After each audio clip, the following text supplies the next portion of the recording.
Olá, hoje a gente vai fazer uma análise mais de perto de um texto bem importante da psicanálise. Hum, É o ensaio da Susan Isaacs, de 1948, A Natureza e a Função da Fantasy. um clássico. Sim.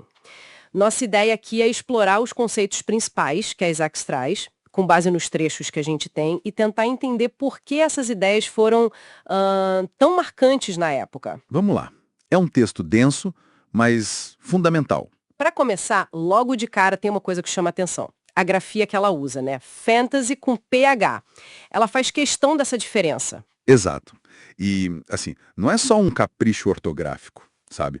Os tradutores ingleses do Freud, eles adotaram essa grafia fantasy com PH justamente para separar, Separar o que exatamente? para diferenciar os conteúdos mentais que são, na essência, inconscientes, que é o grande foco da Isaacs, daquilo que a gente chama de devaneio consciente, a fantasy com F. Ah, entendi. O devaneio acordado, digamos assim. Isso. E para Isaacs, entender essa fantasy com PH é indispensável para a psicanálise, é o ponto de partida dela. E de onde vem essa fantasy? Qual seria a origem, a natureza dela? Olha, a Isaacs tem uma formulação muito forte para isso. Ela diz que a fantasy é a representação psíquica do instinto.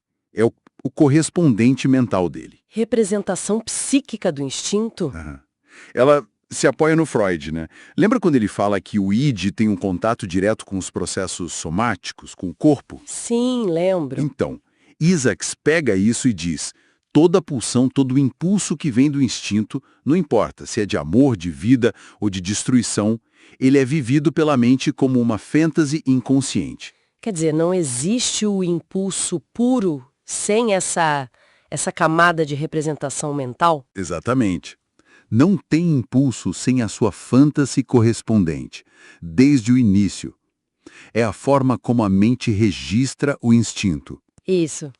Isso meio que bate de frente com a ideia comum que a gente tem, né? De que fantasia é uma coisa e realidade é outra, bem separada. Pois é, e essa é uma das críticas centrais da Isaacs.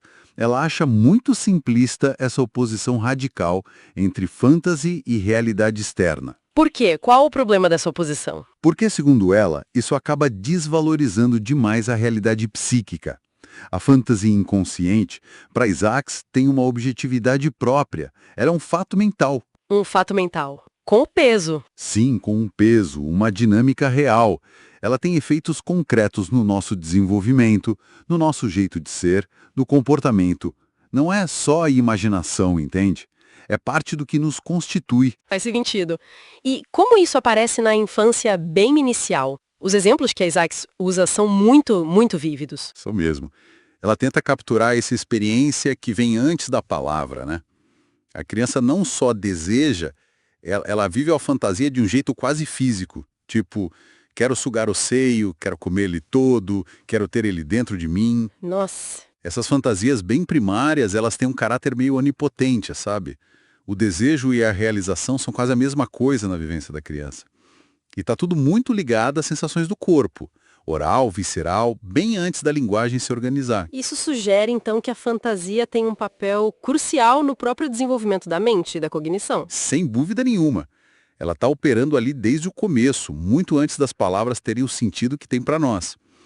Tem aquele exemplo ótimo da menina, né? Qual? A de 1 ano e pouco que fica apavorada com o sapato quebrado da mãe. Para ela, aquele buraco no sapato vira uma boca ameaçadora. Nossa, que forte. Exato. É uma fantasia super complexa sendo vivida como real, concreta, mesmo sem a menina ter palavras para explicar o que está sentindo ou pensando. A Isaacs vê a fantasy como esse elo operativo. Elo operativo. Entre o quê? Entre o instinto e os mecanismos do ergo. Coisas como introjeção e projeção, sabe? Aqueles mecanismos básicos que a gente estuda. Sim, sim. Incorporar e expulsar. Isso. Para Isaacs, eles se originam justamente nessas fantasias corporais de colocar para dentro ou colocar para fora. A introjeção é a fantasia de trazer algo bom ou mal para dentro. A projeção é a fantasia de expulsar algo interno para o mundo. Então, peraí. A nossa capacidade de lidar com a realidade, o famoso teste de realidade, ele não surge apesar da fantasy? Parece um paradoxo. É exatamente esse o ponto dela. É um ponto sutil, mas crucial. O teste de realidade não opera contra a fantasy, mas com o suporte dela. É a fantasy que dá o impulso inicial para a gente conseguir simbolizar, Simbolizar, como assim? para criar o pensamento como ser. Aquilo que a gente vê na brincadeira da criança, sabe? Sim. Faz de conta que isso é aquilo. Essa capacidade de brincar com a realidade, de criar símbolos. É a base para pensar hipóteses, para criar depois na vida adulta. Exatamente. É a raiz do pensamento hipotético, da abstração, da criatividade.